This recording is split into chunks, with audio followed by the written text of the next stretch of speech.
नम्रता तिच्या सासरी आली होती. मग मी तिला माझ्या माहेरी इन्व्हाइट केलं होतं आणि तिला पाहून राजनंदिनी जे रिॲक्ट झाली ना, आम्ही सगळेच आश्चर्यचकित झालो होतो. तर सकाळी इथे मी आलू पराठे बनवायला घेतले होते. नम्रता घरी येण्याचा प्लॅन ना अचानकच ठरला होता आणि ती जेव्हा आली, राजनंदिनीने चक्क जाऊन तिला मिठी मारली आणि हेच पाहून आम्हाला खूप आश्चर्य वाटलं याचं. 1.5 वर्षाची असताना राजनंदिनी तिला भेटली होती आणि त्यानंतर आत्ता तरी सुद्धा तिच्या लक्षात होती ती. राजनंदिनी भरपूर खुश सुद्धा होती आणि त्यांच्यासोबत खेळली सुद्धा.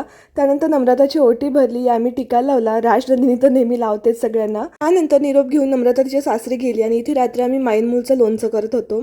तर याची वरची सालं काढून घेऊन असे तुकडे केले, त्यावरती मीठ, तिखट, हळद, त्यानंतर हिंग असं सगळं मिक्स करून घेतलं. इथे मोहरी, मेथीचे दाणे आणि 2 मिरी होत्या, तर त्या मिक्सरमधून बारीक करून त्याची पूडसुद्धा टाकून घेतली. हे सर्व मिक्स करून घेतलं आणि एका पातेल्यामध्ये तेल गरम केलं आणि थंड झाल्यानंतर एका बर्नीमध्ये तेल आणि ते सगळं मिश्रण मिक्स करून घेतलं. रात्री जेवणामध्ये आम्हाला बनवायची होती ही फणसाची भाजी. जे असे तुकडे करून शिजवून घेऊन त्यानंतर आपले सगळे जे काही मसाले असतात तर ते बेसिक मसाले टाकून घेऊन अशी भाजी मस्त करून घेतल्याने जेवण केलं.